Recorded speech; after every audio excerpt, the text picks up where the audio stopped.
So this is chapter number 11. We are going to discuss this chapter number 11, attention, interest and fatigue in this video. So this is the continuation of the last chapter number 10, learning and maturation. In this paper, child psychology, we are discussing many attributes that leads to the uh, molding of our behavior. So we discussed about heredity, environment, learning, maturation, so on. So for among the many attributes, one very important attribute is learning. The more good things you learn, the good behaviors will be formed, and through that a good personality will be reflected. What about bad things, ma'am? Definitely, if you're learning many bad things, that will also lead to maturation, but that maturation will only lead to arrogance and it will create unwanted problems in our later life. And that again will be reflected in our bad personality, so which will not be useful to you as well as the society, and through that also we get into troubles. So for proper learning should happen, good things we have to learn, and for that things to learn we have to cultivate two important qualities. What are those two important qualities? They are called as attention and interest. What is this fatigueness, ma'am? At times when learning is very extreme, see, like, sometimes the parents are very much concerned about their children, that they have to learn well and they get into good streams in their colleges, so on. So they keep on telling the children, learn every time. But at times, unfortunately, this create so many stress to the children, and children run away from home or take unwanted decisions in their life. Some children, they even commit suicides because they cannot handle the stress, because they feel that they are very much stressed at school as well as their home. But school and home, parents will not have any kind of uh, negative things that they have to torture their children. They keep on saying, because the children have to excel in their studies to get good streams or to get settled very well in their future, but children will not understand. So what here they say is, anything that is very extreme, even learning is very good, but that is, if it is in an extreme way, it leads to fatigueness. What is this fatigueness? Our mind cannot handle too much of learning, and it becomes very tired. So that tiredness is called fatigueness. So that also we will learn. So in this chapter we are going to learn, for proper learning to happen, children should cultivate two qualities, that is attention and interest. When children do not know or are not aware of this attention and interest, it is the duty of the teachers to stimulate this attention and interest in children. So first we will discuss what is attention, then interest, then fatigueness. So what here they are given, ma'am, in your first line of your book, attention is a motivated process. So motivated process means attention is something that is happening with your order. You have to give order to your sensory organs that you do this, you do that. So that is the beginning of attention. So attention starts from your sensory organs. That reception should happen through your sensory organs. For example, if there is a loud bang at the road, or டமால்னு ஒரு பயங்கரமான சத்தம் ரோட்ல, so what happened, definitely your attention will be tuned towards that. So you wanted to look from which side the direction of the sound comes, that side you are looking, what has happened. So this was, you will look into that, or you will turn your head towards that direction only if that loud bang is heard by you. What if you're in deep sleep, or what if you're hearing or listening to music through in earphones, you cannot hear that loud bang, then you are not at all bothered about it. So this attention will happen only when reception happens through any one of the sensory organs. It's not necessarily it has to be through your ears, but through anything. It could be your eyes, your skin, that is by means of sense touch, or through smell, taste. Any one of your sensory organs should be stimulated. It should receive that impulses. Definitely that will stimulate your attention, they say. So if you are a very good teacher, you're going to conduct a class for learning to happen. So before conducting a class, you should make sure that the entire children remains attentive. Whatever if they're not attentive, of course, it is your duty to stimulate their attention. How do you stimulate their attention? By stimulating any one of their sensory organs, so that you hold a picture, so that you stimulate their eyes. You make an announcement that you're going to take this class, then that is again you are stimulating their ears. So you show them something, an object with a pleasant smell, then you're stimulating their nose. You share something and give them to eat. You are telling children, if you're properly listening to my class, they will be rewarded with a chocolate. So here you are attracting their tongue. Any such stimulation can be given to your children, that is so that they will become attentive. This attention seeking should be done before you start your class. Then this attention is very, very short lived. They will lose their attention within 5-10 seconds after it is being stimulated. Then what you have to do? Again, you have to recreate? No. Once attention is being stimulated, you have to start your class. Then if your class is being properly you're taking, definitely attention will lead to interest, they say. What if the class that we have planned is not being properly uh, narrated or properly taken inside the class? Children will lose their interest. So if the very first step is to stimulate their attention, attention will automatically kindle their interest if class is properly taken. That is, the children has to understand clearly. If they cannot understand, maybe if the children's language is different, maybe they all know only their mother tongue, but you are taking in a very different language. Obviously, even if if you have stimulated their attention, they cannot go to the next step called interest, because they cannot understand any of the words that come out of your mouth. So when there is a clear understanding of the content taught, obviously 100% of the children will enter into the next phase called interest. Interest has got a very long duration when compared to that of attention. So interest continues for about 20 minutes for small children, for nursery children, and for about 1.5 hours to 2 hours for older children, they say. What happens after 20 minutes to nursery children, and after 2 hours for older children? They get tired, so we have to give them a short break. This break is not only for their body but also they're giving rest to their mind. So break means you can give them a water break, or you can send them to ground, make them to come back, or sitting inside the classroom itself you can speak about a different topic which is not related to that learning material. Instead, you can raise few questions about themselves, so that it is like a kind of small distraction to them. And then after 5 minutes or 10 minutes, you can again come to the class. So this short break is very, very much required in order to overcome this fatigueness, they say. Now let us get into your material, which is given in your book, ma'am. Conditions of attention. So before you cultivate attention in children, before you make them listen to you, you should know there are two types of attention. Attention which is external, and attention is internal. External means it is the teacher who should stimulate. Internal means nobody wanted to stimulate the attention in children, but children themselves will stimulate it by themselves. That is called internal. Or implicit. Here they say, they use two words. Two types of attention is there: external objective, or internal or subjective. Internal subjective means self. That is, you yourself has to stimulate that attention. External or objective means it is some other person that's going to stimulate it. That's it. Now, external determinants is what classified into many types, which we are going to discuss one by one now. The first is nature of stimulus. Nature of stimulus means first you have to choose which sensory organ you are going to stimulate. Intensity of the stimulus, with how much you are going to stimulate. Size of the stimulus, how big you are going to stimulate. How big means the object you are going to show.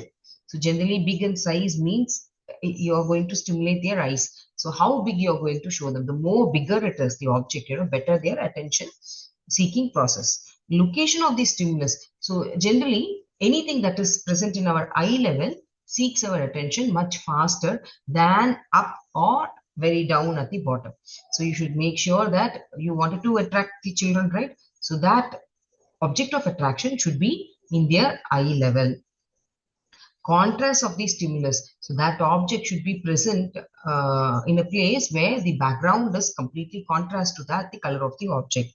Change of the stimulus, it should undergo some change. That is why, ma'am, when in shopping places, the name of the board has nice, light decoration, and that light keeps changing rather than one same color, which attracts you more. That uh, uh, sort of different kinds of color that keeps moving from place to place. It is only blinking, but for us it looks like it is moving. That mobile light arrangements attracts us more. Likewise, things getting changed attracts more. So you make sure that you also do some sort of decoration to your object so that children gets more attentive towards your learning content. Isolation of the stimulus is, if you want this children to look at this object, you should hold only that object. With too many objects, children cannot concentrate in that object. So isolation is very important. Duration of the stimulus. That stimulus, when you show to them longer period, definitely, just a fraction of second you're showing and taking, then children cannot concentrate in that. So it should be for a period of time so that everybody can clearly look into that object, and then attention is sought. A repetition of the stimulus, movement of the stimulus, so on. What is that internal determinant? As I already told you, here no outside source is coming and stimulating, but it is from within you. Your interest, your basic drive, your mental set, aim, meaning, habit, disposition and temperament. Disposition and temperament means that thoughts that is happening within your mind. So all that is your own past experience, emotion and social motives are all responsible for you to become attentive towards that object. Here, nobody is from outside, but your own mental thoughts play a very important role in giving you concentration or not. Now, attention, interest. I told you, attention leads to interest. So, what does it mean, ma'am? So, attention is very short duration. It only leads for 5 to 10 seconds. So, you become attentive, and then attention will hand it over yourself to interest if that content, what you're listening or you're reading, writing, whatever it is clearly understandable. You will move on to the next phase of interest. What if it is not understandable? See, I can give you an example of this teasers in movie, ma'am. That movie teaser is extremely good. Okay, you understand that. So you wanted to watch that movie. Only later you understand in that movie, more than the language that is of different language. But teaser you understood because that was more or less that language and this language. Make sure you understood. But the entire movie is of different language. Now what will you do?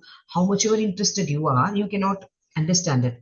And so your interest will be greatly reduced, and it will lead to fatigueness. So immediately, usually fatigueness comes only after 20 minutes or 1.5 hours or 2 hours. But immediately, since you don't understand, immediately fatigueness comes in this case. So no longer you can sit and watch that movie. So here, the teacher has to be very careful when taking classes.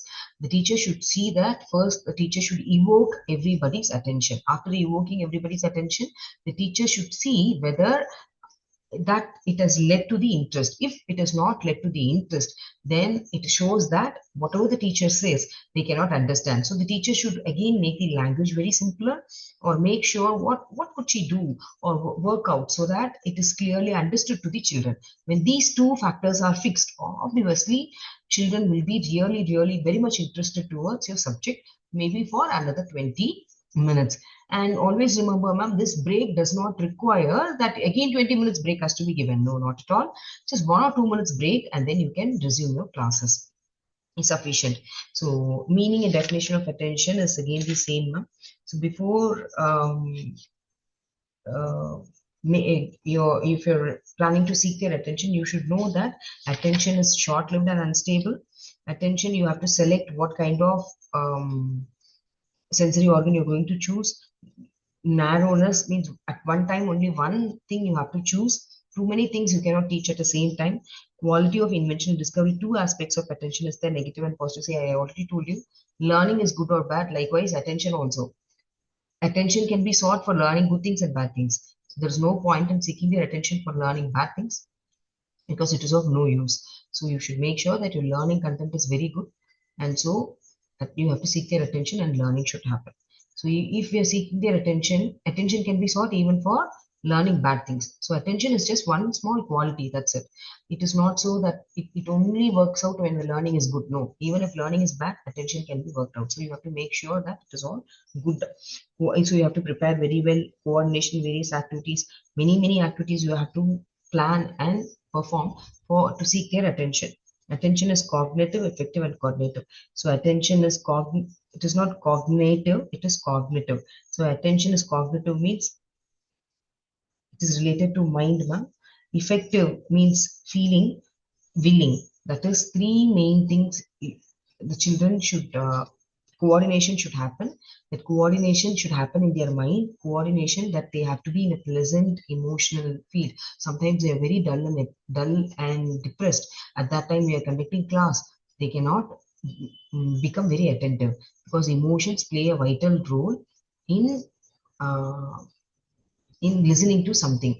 So first, mentally, they have to be aware that we have to awake their mental, uh, what to say, ma'am, cognitive skills. That is what is knowing. Then their emotions has to be pleasant. We have to keep them in a pleasant emotion. Then their willingness means they should decide, okay, I'm going to listen towards it. See, how much ever we stimulate, of course, that internal thing is very important. That should come from within. Only then they can continue listening to the class. Analytical and synthetic means um,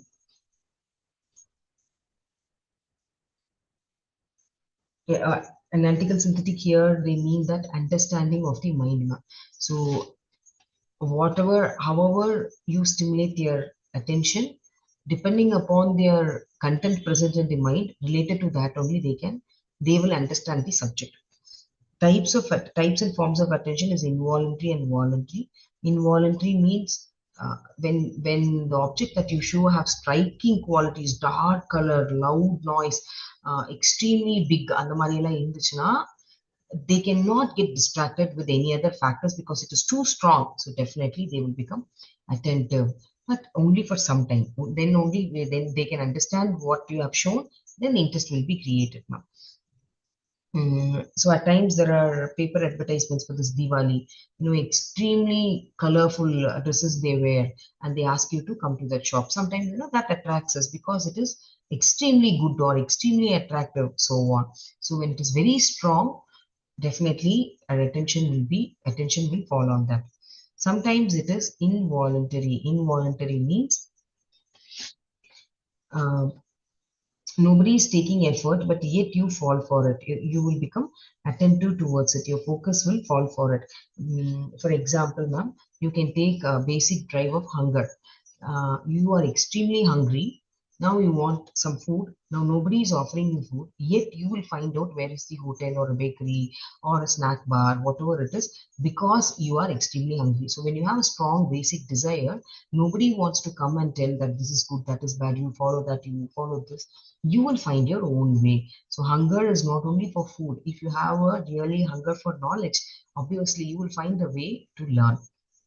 So the teacher need not come and stand and play and or take measures to seek your attention. If you have a real hunger for knowledge, obviously you will learn by any means. That is what they're coming to say.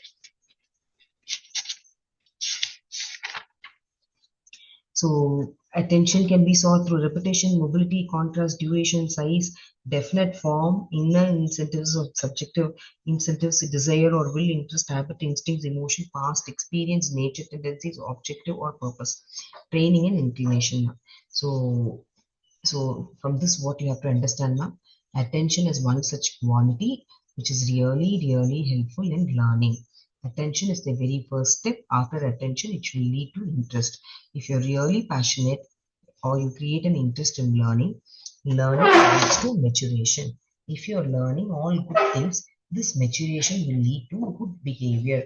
This good behavior will give you good personality. This good personality will give you happiness. This is what psychology comes to say. So for this, um, for keeping this in mind only, we have framed syllabus to the children. And simply framing the syllabus is not sufficient. We have to teach them. Simply teaching is not sufficient. We have to make the children understand. For them to understand, first we have to seek their attention. After seeking attention, that will lead to, if you properly teach them, that will lead to an interest. Then if children are interested towards your subject, they will definitely learn very well. Once they learn very well, they will become mature persons. Got it, ma'am?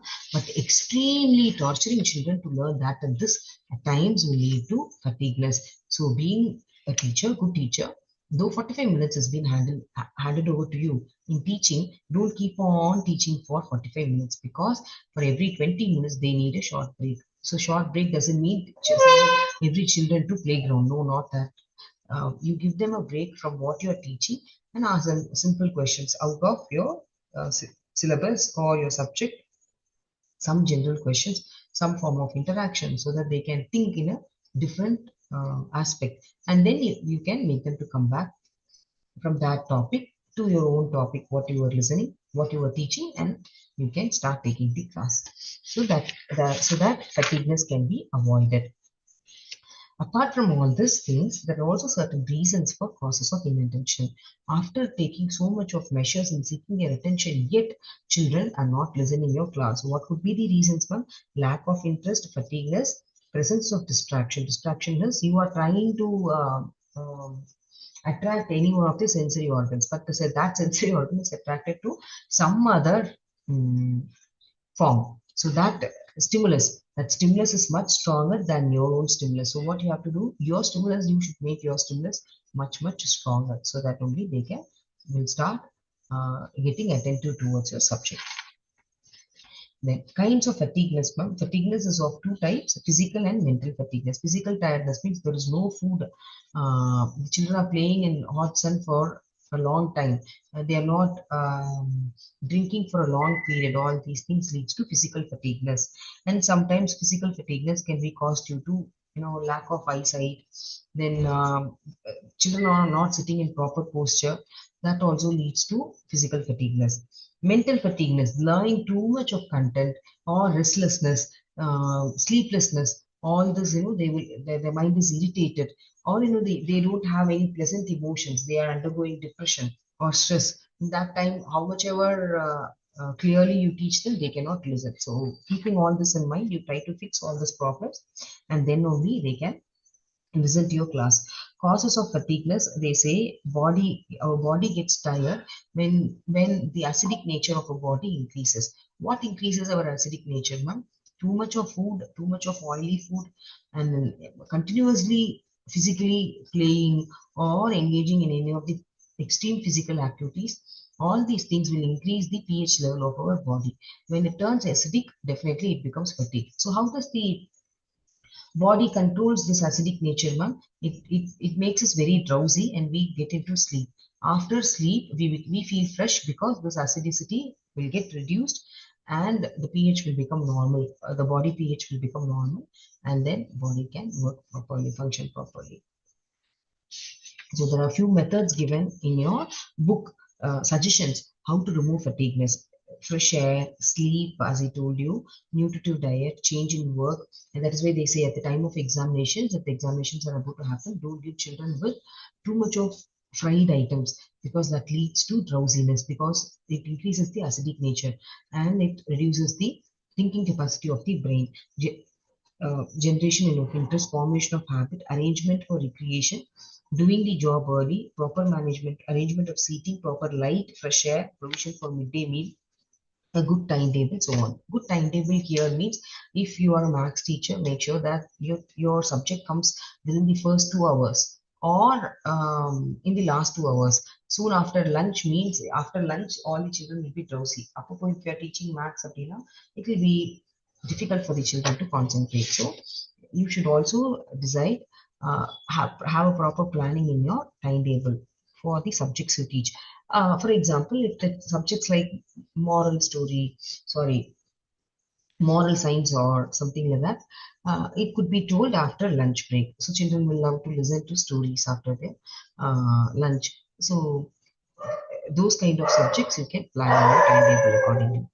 Okay, so next chapter is we will discuss about personality in next chapter, ma'am. So with this video gets over. Thank you.